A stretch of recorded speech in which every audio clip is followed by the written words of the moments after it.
ഈ ഒരു മേഖലയിലേക്ക് തുടക്കം കുറിച്ചിട്ട് 5 വർഷത്തോളായി.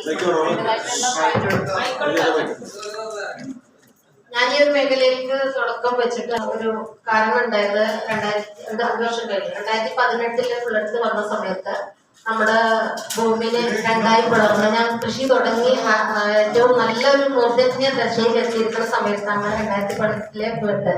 ആ സമയത്ത് നമ്മുടെ കൃഷിഭൂമിയെ 2 പിളർന്നുകൊണ്ട് തൊട്ടടുത്ത പറമ്പിൽ നിന്ന് ഉരുൾപൊട്ടി എന്റെ എല്ലാ പ്രതീക്ഷകൾക്കും ഒരു ഭംഗം വന്ന ഒരവസ്ഥയിലാണ് അന്നുണ്ടായത്. പക്ഷെ അന്ന് ഞാൻ എന്റെ കൃഷിഭൂമി സന്ദർശിക്കാൻ വന്ന എന്റെ ഞങ്ങൾ ശ്രീരേഖ മേഡം കേട്ടിട്ടുണ്ടാവും. ഇപ്പോ ഇവിടെ അമ്മയിലാണ് അവര് വർക്ക് ചെയ്യുന്നത്.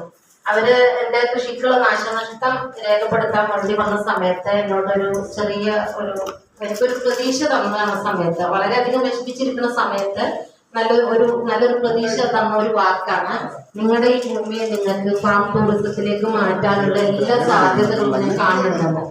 അന്ന് മുതൽ എനിക്ക് ഒരു വലിയ സ്വപ്നമാണ് ഫാം ടൂറിസം എന്നുള്ളത്. അതായത് ഫാം ടൂറിസത്തിന്റെ ആവശ്യകത എന്താണെന്ന് വെച്ചാല് നമ്മൾ ഉത്പാദിപ്പിക്കുന്ന ഉൽപ്പന്നങ്ങൾക്ക് വില കിട്ടാത്തതാണെന്ന് കർഷകന്റെ ഏറ്റവും വലിയൊരു പ്രശ്നം. അപ്പൊ ആ ഒരു അത് മുന്നിൽ കണ്ടുകൊണ്ടാണ് മേഡം എന്നോട് പറഞ്ഞത്, ഫാം ടൂറിസത്തിലേക്ക് മാറ്റിക്കഴിഞ്ഞാൽ നിങ്ങളുടെ കൃഷി രീതി മാറാൻ പോവാണ്. അതായത് നിങ്ങളുടെ ഉൽപ്പന്നങ്ങളെ മറ്റൊരു ഭാഗത്തേക്ക് കൊണ്ടുപോയി വിൽക്കേണ്ടാത്ത രീതിയിൽ നിങ്ങളുടെ കാഴ്ചവട്ടിലേക്ക് കസ്റ്റമേഴ്സ് ഇങ്ങോട്ട് വരുന്ന ഒരു സാഹചര്യമാണ് ഈ ഫാം ടൂറിസം എന്ന് പറയുന്നത്.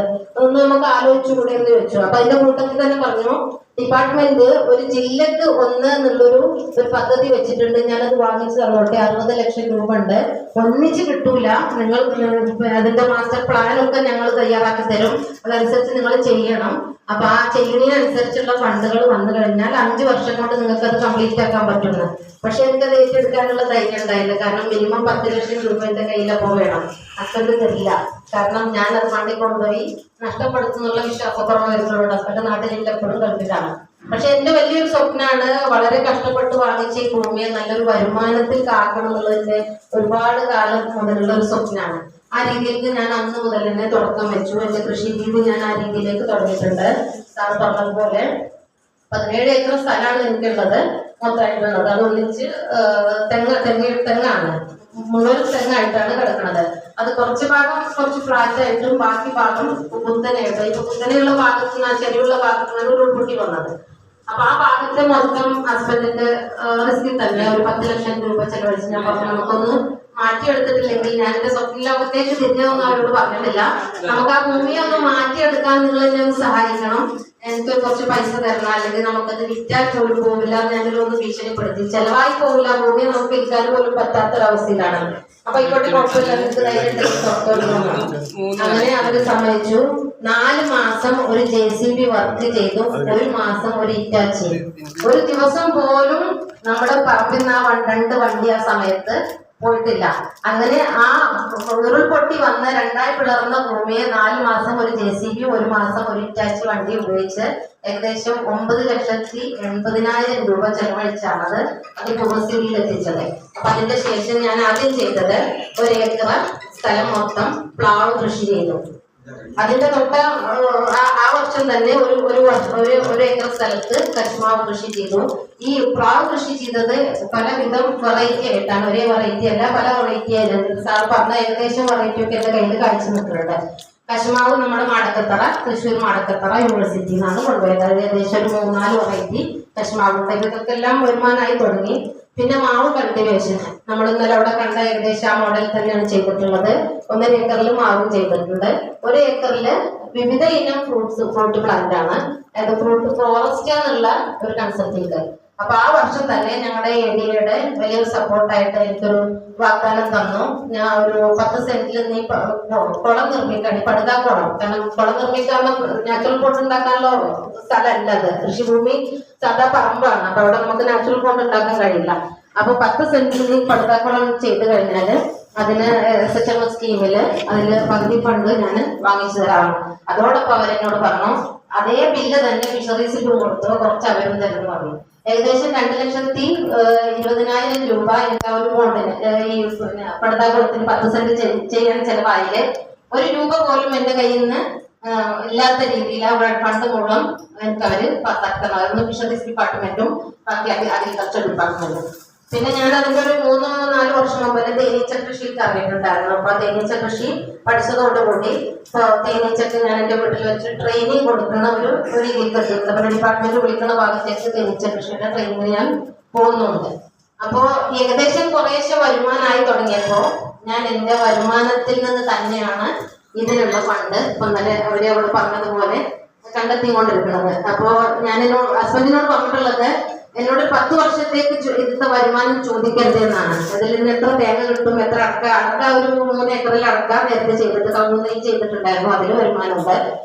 മൊത്തം തെങ്ങിന്റെ ഒന്നും വരുമാനം എന്നോട് ചോദിക്കരുത് എന്ന് പറഞ്ഞപ്പോ മൊത്തം ഇപ്പൊ കിട്ടിക്കൊണ്ടിരിക്കുന്ന വരുമാനം മാത്രം ഉപയോഗിച്ചാണ് ഞാൻ എന്റെ സ്റ്റെപ്പായിട്ട് ഓരോ കാര്യങ്ങൾക്കും നീങ്ങിയിട്ടുള്ളത്. അപ്പൊ ഈ ഒരു ട്രെയിനിങ് ഉണ്ടെന്ന് പറഞ്ഞപ്പോൾ തന്നെ എനിക്കത് വളരെ ഉപകാരപ്പെടുന്നുള്ള ഒരു പ്രതീക്ഷയോട് കൂടി തന്നെയാണ് 8 പശുക്കൾ തൊഴുത്തിലുണ്ട്. അവരെയൊക്കെ മാനേജ് ചെയ്തിട്ടാണ് ഞാൻ രാവിലെ ഇവിടെ എത്തുന്നത്. അതുപോലെ മുട്ടക്കോഴിയുണ്ട്, താറാവുണ്ട്, കുറച്ച് ഒരു 5 ആടുകളുണ്ട്. 30 കോളനിയാണ് തേനീച്ച കോളനി. എനിക്കൊരു വർഷം എനിക്കായിട്ട് ഞാൻ മാറ്റി വെക്കുന്നത് 100 കോളനി ഉണ്ടാക്കും. ബാക്കി 70 കോളനി സെയിൽ ചെയ്യും. തേനീച്ച വളർത്താൻ ആവശ്യമുള്ള ഈ ട്രെയിനിങ് എടുക്കുന്ന സമയത്ത് അവർ ആവശ്യപ്പെടും. അപ്പൊ ബാക്കി 70 കോളനി അവർക്ക് മാറ്റിവെക്കും. അപ്പൊ അതിനൊക്കെ ഒരു വരുമാനമുണ്ട്. ഒരു 250 കിലോ തേനാണ് എന്റെ ഒരു വർഷത്തെ ഉൽപാദനം. അത് ഏകദേശം 500 രൂപ നിരക്കിലാണ് സെയിലാക്കുന്നുണ്ട്. അപ്പൊ ഈ ഉള്ള വരുമാനം മൊത്തം ഇപ്പോൾ എന്റെ ഈ ഒരു ഫാം ടൂറിസത്തിലേക്ക് നീക്കി വെച്ചിരിക്കുകയാണ്.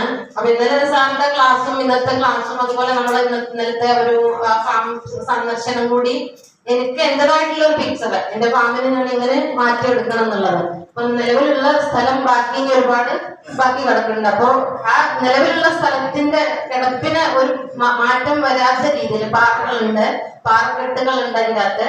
അപ്പൊ അതിനെയൊക്കെ ഒരു നമ്മൾ ആർട്ടിഫിഷ്യൽ അല്ലാത്ത അത് ആ ഒരു ഒറിജിനാലിറ്റിയോട് കൂടി തന്നെ അവിടെ നമുക്ക് എന്തെല്ലാം ചെയ്യാൻ പറ്റും ആ രീതിയിലേക്ക് മാറ്റുക എന്നുള്ളതാണ്.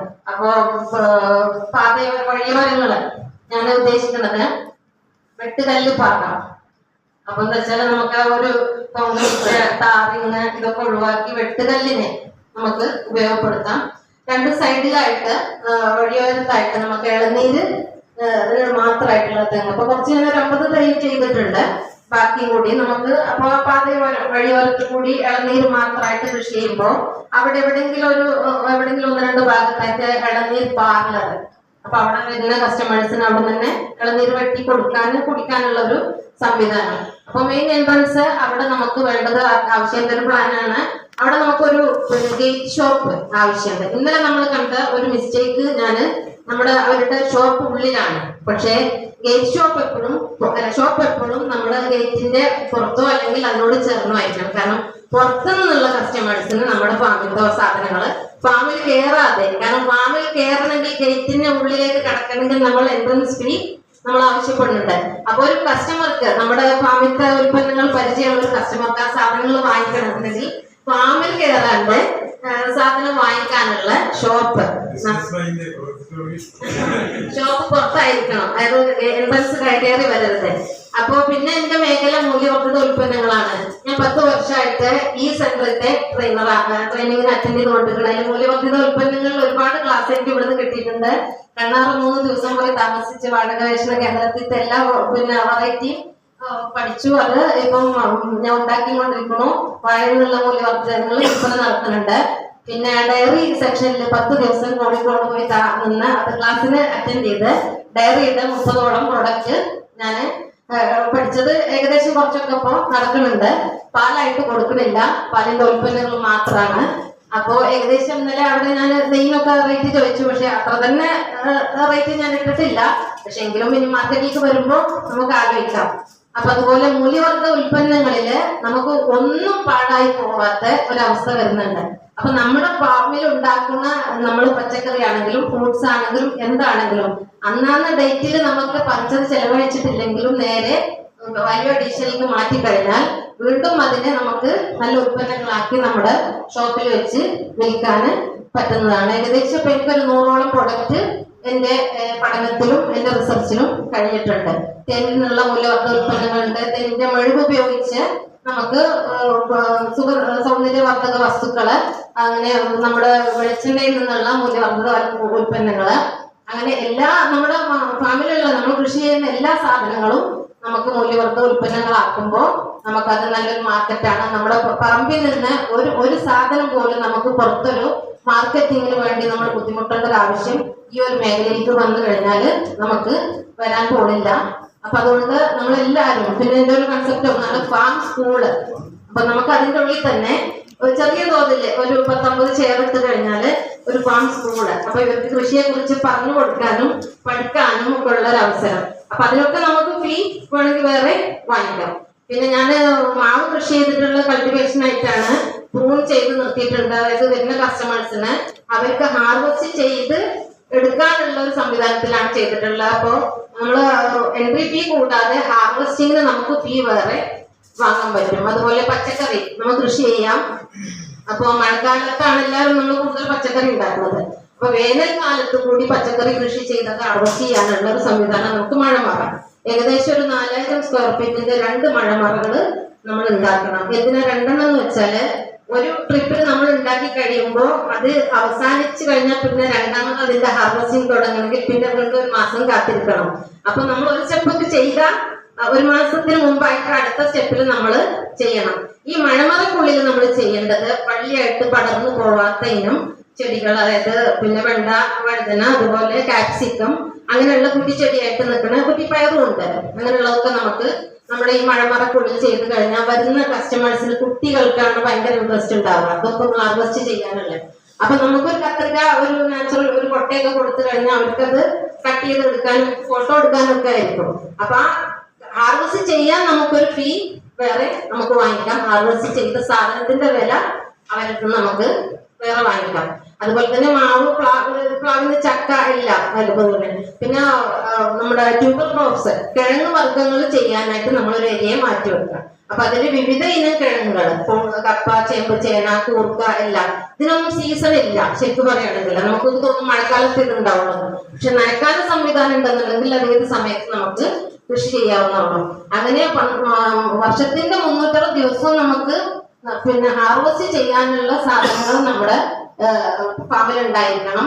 അവൈലബിൾ ആയിട്ടുള്ളത് ഇന്നും ബോർഡിൽ നമ്മൾ ഇന്നത്തെ അവൈലബിൾ എന്ന് പറഞ്ഞ് നമ്മൾ ബോർഡിൽ അവിടെ പുറത്ത് എഴുതി വെക്കുക. അപ്പൊ അത് പുറത്തുനിന്ന് ആളുകൾ വാങ്ങിച്ചുകൊണ്ടുപോകും. പൈനാപ്പിളും പപ്പായൊക്കെ മിക്കവാറും എല്ലാ സമയത്തും ഹാർവെസ്റ്റ് ചെയ്യാനുണ്ടാവും. അപ്പൊ പഴങ്ങളായിക്കോട്ടെ, പച്ചക്കറി ആയിക്കോട്ടെ, അതുപോലെ സർവ്വതൽ മഷ്റൂമിന്റെ ഒരു കുഞ്ഞു യൂണിറ്റ് അതൊക്കെ ഇട്ടുമ്പോൾ അയാളും കുഴപ്പമില്ല. അതിൽ ഉത്പാദിപ്പിക്കുന്ന നമ്മുടെ ഫാമിന് ഈ വരുന്ന കസ്റ്റമേഴ്സിന് ഭക്ഷണം ഉണ്ടാക്കി കൊടുക്കാനോ അവർക്ക് വിൽപ്പനക്കോ ഒക്കെ ആയിട്ട് മാറ്റാൻ പറ്റും. പിന്നെ ഹണി, നമുക്ക് എന്തൊക്കെ നമ്മൾ ഇന്ന് ജീവിത ആവശ്യങ്ങൾക്ക് വേണ്ടി പുറത്തുനിന്ന് ഭക്ഷണമായിട്ട് എന്തൊക്കെ വാങ്ങുന്നുണ്ടോ അതൊക്കെ നല്ല ഒരു ഫ്രഷ് ആയിട്ട് നമ്മുടെ, ഞാനെന്റെ ഓർഗാനിക് ഫാമാണ്, ഓർഗാനിക് മാത്രമേ ചെയ്യുന്നുള്ളൂ, രാസവളങ്ങളൊന്നും ഉപയോഗിക്കുന്നില്ല. അപ്പൊ ഓർഗാനിക് എന്ന് പറയുമ്പോൾ തന്നെ നമുക്ക് അതിനൊരു മാർക്കറ്റ് പ്രൈസ് വേറെ ഉണ്ട്. ഓർഗാനിക്കിന് സാധാരണ മറ്റുള്ളതിന്റെ വിലയല്ലല്ലോ. അപ്പൊ ആ ഒരു ക്വാളിറ്റി മനസ്സിലാക്കിക്കൊണ്ട് ആളുകളുടെ കയ്യിൽ നിന്ന് പൈസ ഉണ്ട്, എല്ലാവരുടെ കയ്യിലും പൈസ ഉണ്ട്. നമ്മൾ പണ്ടത്തെ പുരാതന കാലത്തുള്ള ആളുകളെ പോലെയല്ല.